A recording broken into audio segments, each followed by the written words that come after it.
everybody, and welcome back to Midnite Spookshow. So tonight I am going to talk to you about some of the experiences that I've had with my dogs and my past family pets having experiences with the paranormal. I thought it was kind of fitting to be sitting outside around the fire and telling ghost stories, so this is something that I might be doing a little bit more often. It's finally nice enough outside to sit around the fire and it not be like 90 degrees outside, so I wanted to enjoy it, and we just renovated our deck, so before the season's over I figured, what the hell, why not? So I'm out here with all three dogs. You can see them back here. They're not really feeling well, so I figured we could all get some fresh air. You can see the fire glowing off of my face.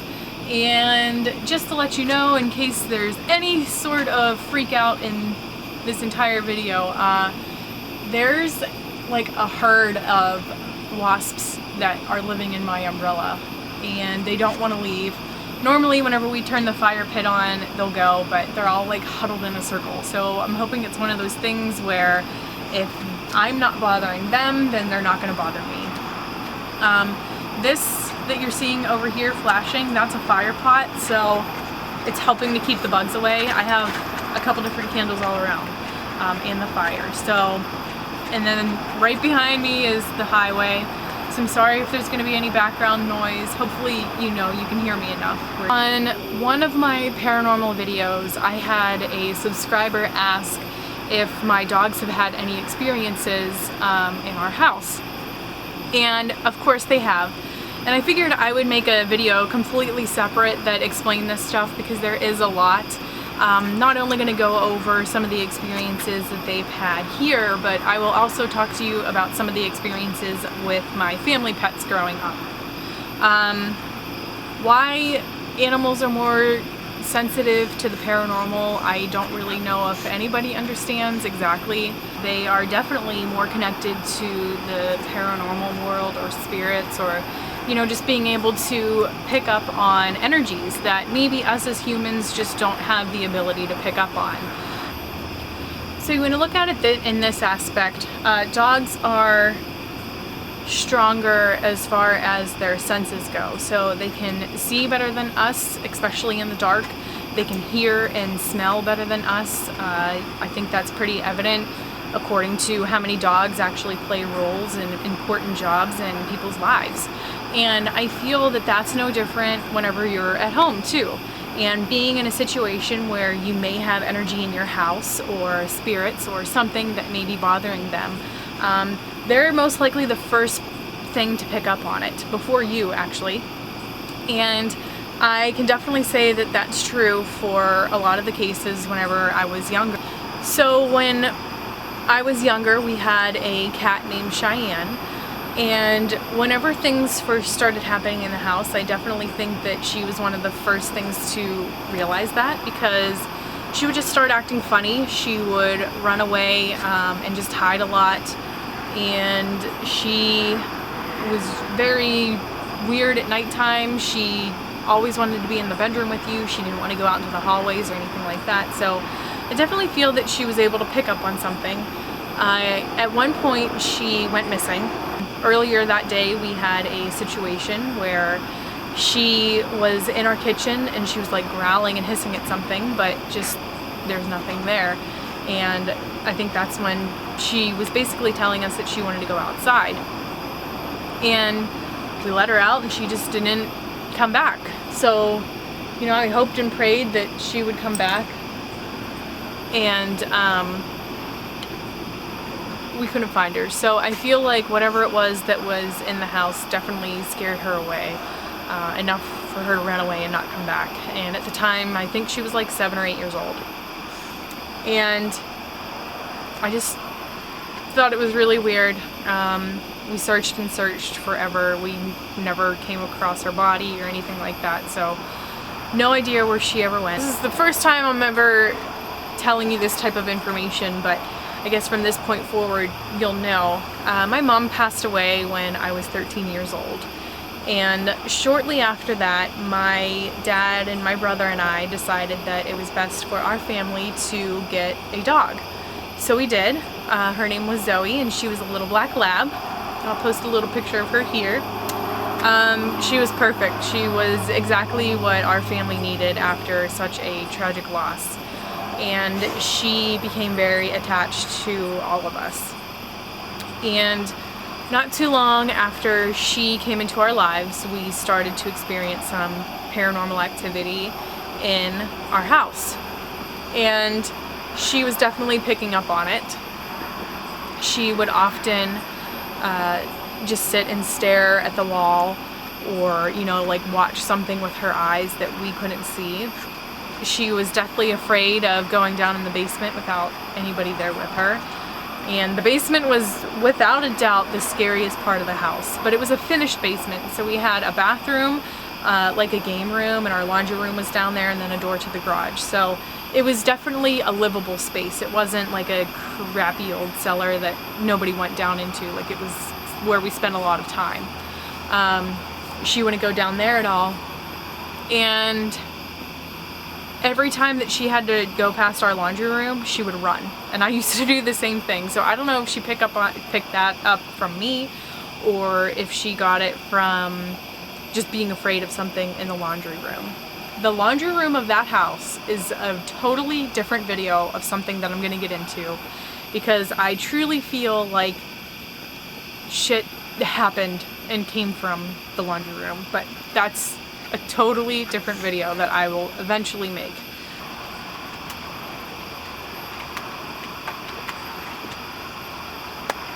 There was one night in particular where it was the very first time that my boyfriend was spending the night, and this was probably back in, I don't know, 2004 or 2005, because that's when I graduated high school.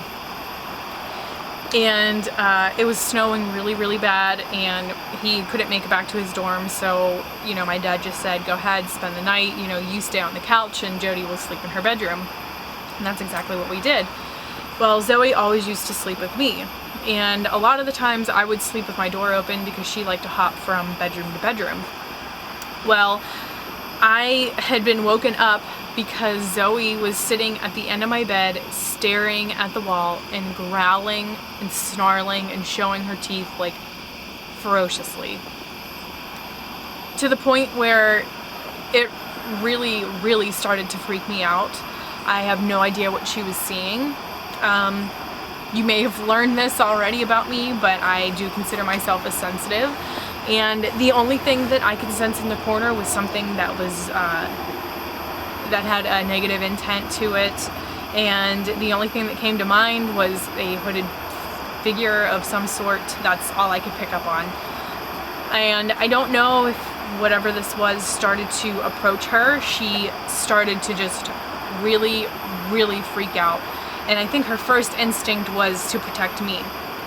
So as it would continue to get closer to her, she would back up and get closer to me. And at all points, she made sure that in some way she was touching me, whether it be her leg, or if she was actually, it did get to the point where she was sitting on top of my legs. I couldn't move at all. She had been growling so much that she started to foam at the mouth. And I just started freaking out. I started screaming and crying and calling for my boyfriend and for my dad to come and figure out what was going on. I was terrified to leave my bed because I wasn't sure what was going to happen. So my dad came in, he turned the light on, and there was nothing. As soon as my dad started to approach the door, Zoe ran, and she went out into the living room, and she didn't go back into my bedroom for at least a week. So needless to say, that made me very uncomfortable just sleeping in my own room, because I didn't know what she was seeing. I physically couldn't see anything at all. You couldn't hear anything, like nothing. So still to this day, I have absolutely no idea what that was. So 2 nights a week I had dance class, and my dad would drop me off at dance class because it was really far away. It was about a half an hour away from our house. Instead of him going back home, he would go to either his mom's house or my aunt's house. They lived on the same road. And It was one of those nights where I had danced and we had come back and Zoe was crouched in a corner shaking like crazy. And I don't know if anything bothered her or, you know, something had happened. Something had to have happened. I just don't really know what it would have been, but ever since then we started taking her with us, and she would just go to my aunt's house and play with her dogs while we were, until we got home. So yeah, I mean, there really wasn't much more from Zoe that happened, but I will tell you about the experiences that we've had in this house. So one particular situation that sticks out in my mind, Joey and I were up, it was like a Sunday morning. We would always spend Sunday mornings, I would make breakfast and we would watch a movie or watch TV and just have like a nice relaxing day, and then go over and have coffee with his parents. On this particular day, we had just finished our breakfast and we were sitting in the living room just kind of relaxing, and Marilyn got up like she heard something, like somebody was coming in, and she came into the kitchen and just sat like straight ahead and stared at the kitchen sink. And I thought, okay, that's really weird. And she just sat there for a couple minutes, and then her tail started wagging.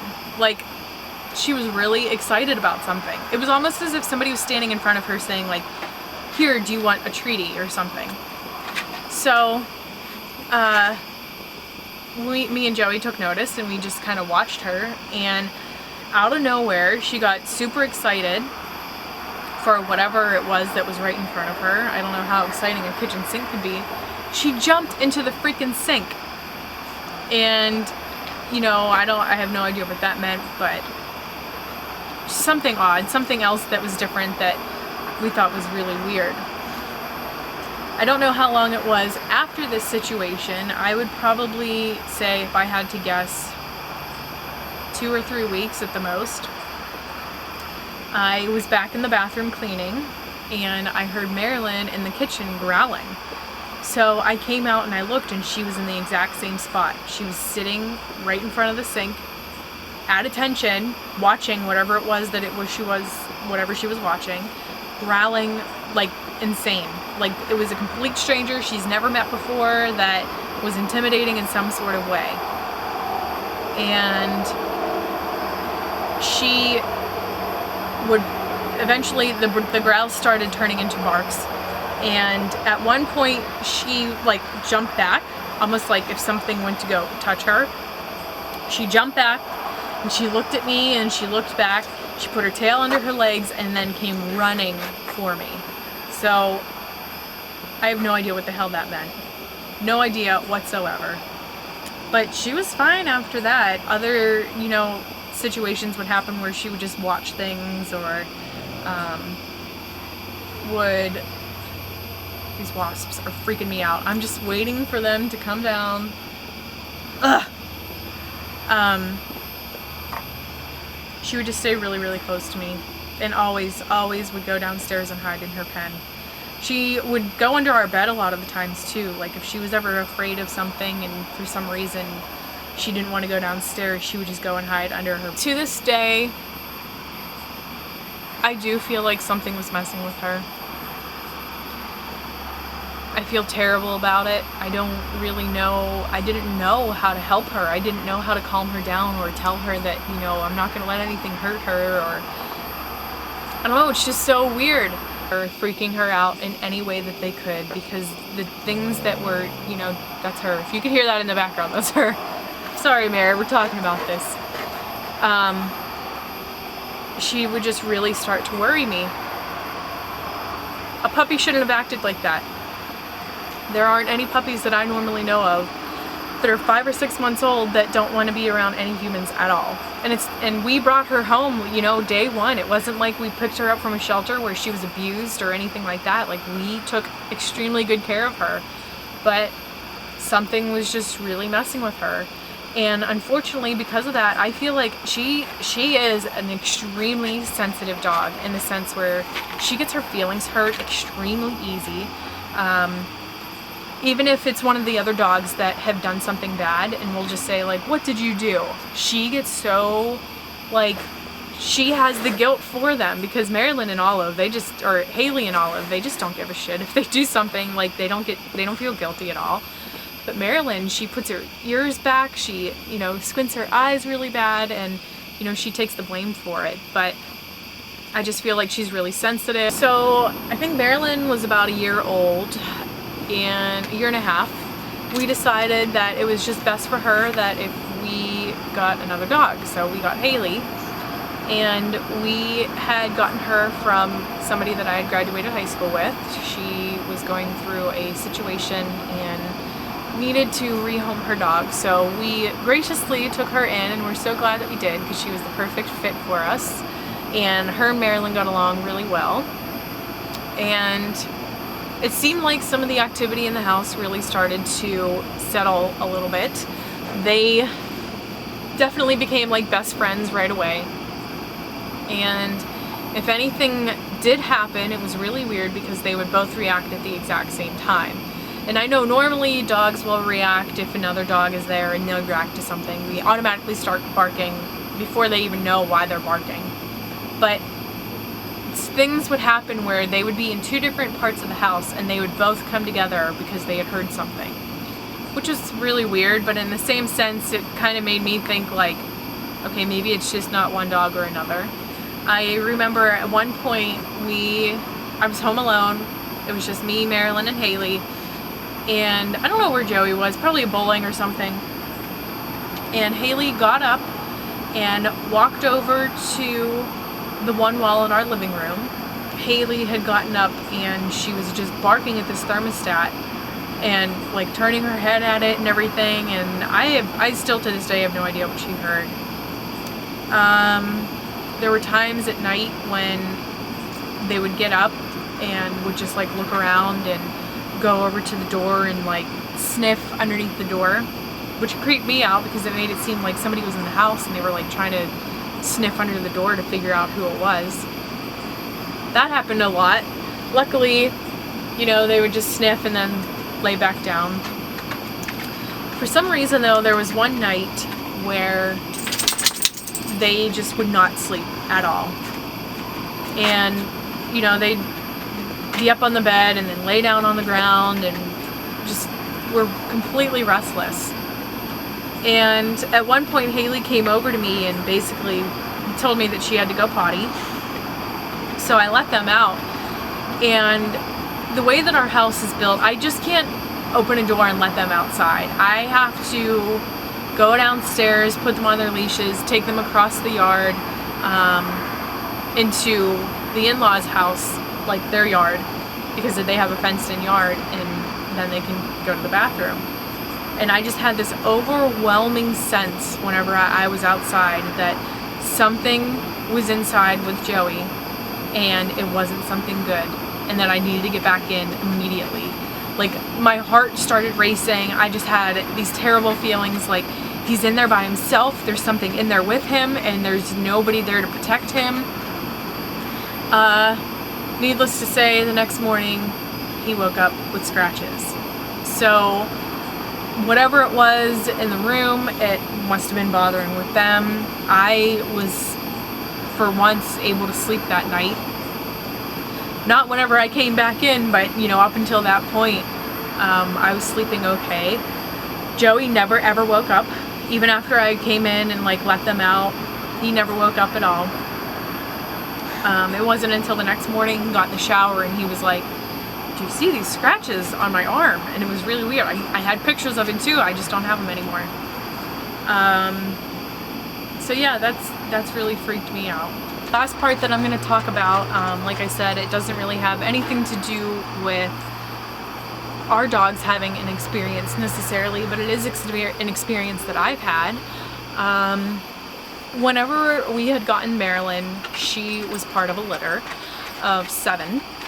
And Joey's parents live right across the driveway from us. So whenever we went to go pick out Marilyn, his mom came with us, and she ended up also getting a puppy out of the litter. So they pretty much grew up together because we're right across the driveway. They would see each other every single day. And sadly, her name was Lizzie. After she was a year old, she developed cancer and she died just a couple weeks before her 2nd birthday. So that was a huge, devastating loss to our entire family. I think it was because she was only a year old. We had no idea that she was sick whatsoever. She just one day started really acting funny. They took her to the vet, and whenever they took her to the vet, said, you know, I'm really sorry, but it seems like your dog was hit by a car or something. She had like a bunch of internal bleeding. Our regular vet said that she must have just developed it from birth. So it was hard. Anybody that believes that their dog is part of their family will totally understand our loss. It took a really, really, really long time to get over that loss. Not only were we affected, but Marilyn and Haley also felt the effects of Lizzie passing away. The thing that really got me though is for about a month I would hear Lizzie outside. So we would be in the house, and at the time Joey's mom still had another dog, but she was a mix of a lab and a beagle. She sounded absolutely nothing like what Lizzie did. I would hear Lizzie running outside, I would hear her barking outside, and that lasted for like an entire month, which was insane to me. I mean, I know there's times that I wasn't the only one hearing them. Marilyn was also hearing them because she would come over to the door like wanting to see and go out and play with Lizzie. And then there was one instance where something that Marilyn and Lizzie used to do together, they would run up and down the fence. And if maybe I can get it during the daytime, I'll show you what I mean. But one dog would be on this side of the fence. Sorry, I have a flashlight. One dog would be on this side of the fence, and you know, the other dog would be on the other side of the fence, and they would just run up and down the fence together simultaneously, like chasing each other. And there was a day where Marilyn was on the inside of the fence, and Haley, I don't even know what she was doing, probably laying in the sun because that's her favorite thing. Marilyn just started running up and down the fence as if she was playing with Lizzie how she used to. I just started breaking down crying. Even now I'm like getting a little choked up, but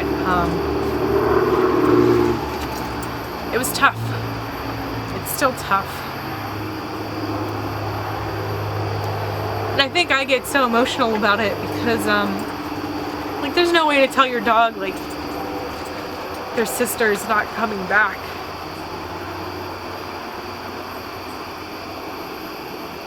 She just had to figure out for herself one day that, you know, she didn't have her sister there anymore. What was I talking about?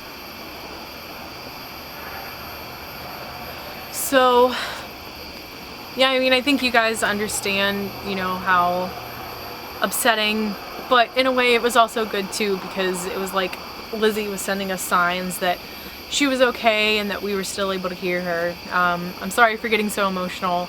I think anybody who has pets and looks at them as family, they can totally understand, you know, the way that I feel. I'm an emotional person, I can't help it. Olive. Since we've had Olive, she hasn't had any experiences at all.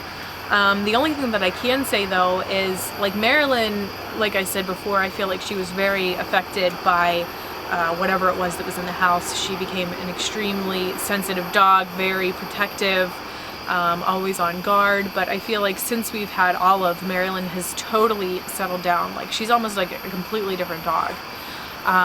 She had gotten so bad to the point that we were considering taking her to a behavioralist, even though she's 6 years old now.